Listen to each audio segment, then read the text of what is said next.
Today's story is about the Camp Nou that never happened, the version Barcelona almost built. And not just one version, there were several. Big ideas, but none of them turned into reality. This is a story about ambition, politics, famous architects, and a club that kept getting stuck in its own plans for years. Some people even call it a cursed project. Before diving in, hit the like button, it helps more people find this video and I appreciate it. Thank you a lot. Now let's go back to 2007. Laporta, 44 years old at the time, stepped on stage and said something that instantly grabbed everyone's attention. Just like Camp Nou was an architectural jewel of its time, now with Foster's idea, we're designing the future. Then Norman Foster, the world-renowned architect, walked out and showed the model of the proposed stadium. And guys, it looked incredible.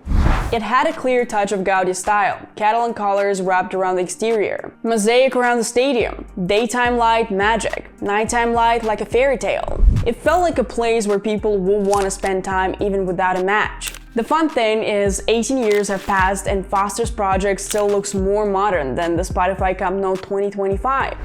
Yes, I said it. The reason it never happened wasn't the design though, it was politics.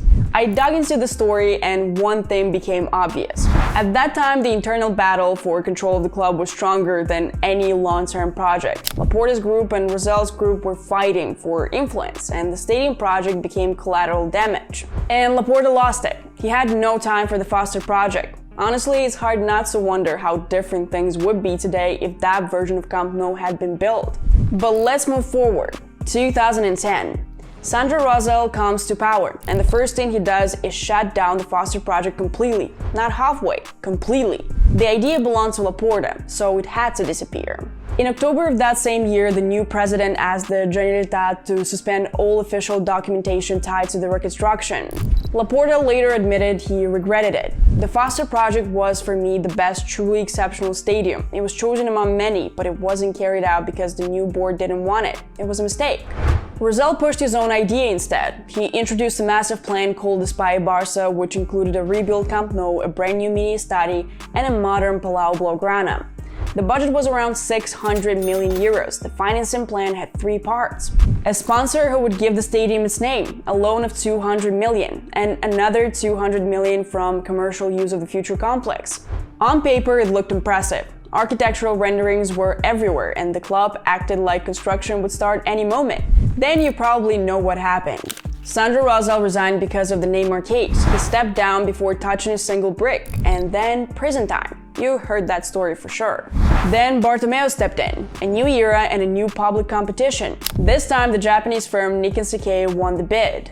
At the time, Bartomeu said a sentence that is almost painful to revisit now. In 2021, Camp Nou will be the best stadium in the world. Spoiler, that didn't happen, though the project was interesting. Minimalistic, open-side levels, 105,000 seats, environmental sustainability, and respect for the old structure. But fresh problems arrived immediately. Residents protested, the city council blocked things, the budget grew, the sporting situation in the club degraded, and the pandemic finished everything off. Construction never even started. Not a single crane entered the site. Year after year, everything stayed stuck on paper. Meanwhile, the club slid into the biggest debt crisis in its history. For the first time, the phrase 1 billion euros in debt appeared next to Barcelona's name. Bartomeu eventually announced elections for March 2021. The Socialists voted Laporta back into office. Another referendum was held on the future of Camp Nou, and the cycle began again. This time came Limac, a company many experts called the worst possible choice for a project of this size. Laporta approved a full demolition of the entire third tier and began a plan to rebuild it from zero. The goal was simple: more VIP areas and a second ring of premium seating. And what about the new Palau Blaugrana? Still frozen, still waiting. The result is clear. The reconstruction will cost more than 1.2 billion euros. The debt will grow even further, and the painful part is this. Barcelona had not one, not two, but three completely different Camp Nou projects that could have changed the club's history. None of them ever come to life. And now it's time to go back in time for a moment, because to understand why today's stadium is such a huge story, it helps to see how everything began. Barca didn't just change homes. Every time the club did so, the entire identity shifted with it. Picture Barca in 1909. No icons, at least not to the whole world. No trophies, no Camp Nou. But there was the first real home, Camp de la Industria. And that's where the word CULES was born. People on the street could see the backsides of the fans sitting in the top rows and the nickname stuck. There were only 1,500 seats, then 6,000. There Barca first understood that it could be great. When Barca grew out of its childhood clothes, the club's founder Joan said, "We need a real stadium." And so Les Courts appeared, with 22,000 seats. Later, the stadium evolved to 48,000. There Barca became a serious force. There the dream with Alcantara, Samitier, Zamora appeared. And it was there that the club shaped its character and its values. Les Courts is the place that gave birth to the Barca spirit. Camp Nou was the next chapter, not the beginning. On the 24th of September 1957, during the Festival of La Marseillaise, Barca opened the new giant of Europe. 90,000 people, fireworks, a new era in every sense. The first official match was on the 6th of October 1957 against Real Jaén, 6-1. For the 1982 World Cup, the capacity expanded to 115,000. Argentina played Belgium there with Maradona in the pitch. In 1982, Barca also opened the Mini Estadi, 15,276 seats. This was the stage for the youth. The stadium lived until 2020. 27th of August 2019, the opening of the new arena, Barca U19 versus Ajax U19, 0-2, but that doesn't matter.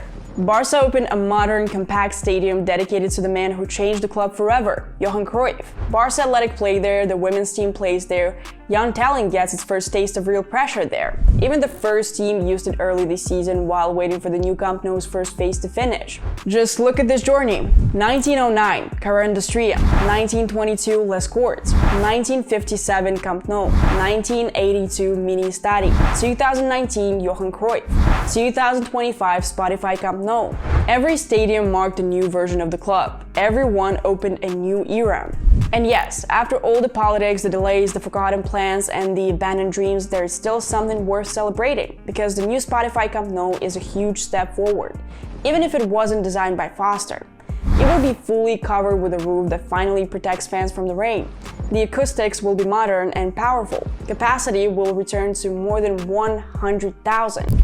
There will be 2 full levels of premium seating, comfortable entrances and exits, 360-degree screens, energy-efficient systems, and solid Wi-Fi that can support the demands of a world-class arena. No, it's not the Gaudi-inspired masterpiece many wanted, but it will be a home that belongs to Barcelona. Modern, loud, and finally ready for the future. And when supporters walk into the stadium again in 2025, it will be a historic moment. Because even with all the mistakes and lost opportunities, the club will finally have a stadium that matches what Barca represents. CULES, this is not just a story about concrete and metal. It's a story about politics swallowing ideas, about projects that never even had a chance because someone wanted power more than progress. Camp Nou became a promise that kept slipping into the future, always almost real but never on time. And now the club will finally get a stadium in 2025, a real home again. Which version of Camp Nou spoke to you the most? Tell me in the comments. Foster's project still blows my mind, but I really want to hear your thoughts too. If you want real updates about the reconstruction and everything happening around the new Spotify Camp Nou, download the Barcelona Live app. It's free and has all the news in one place. The link is in the pinned comment.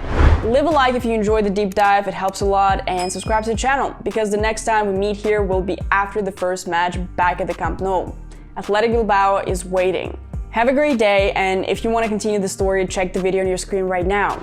And if you were wondering what is that, well, I can just say, please take care of your health and immune system.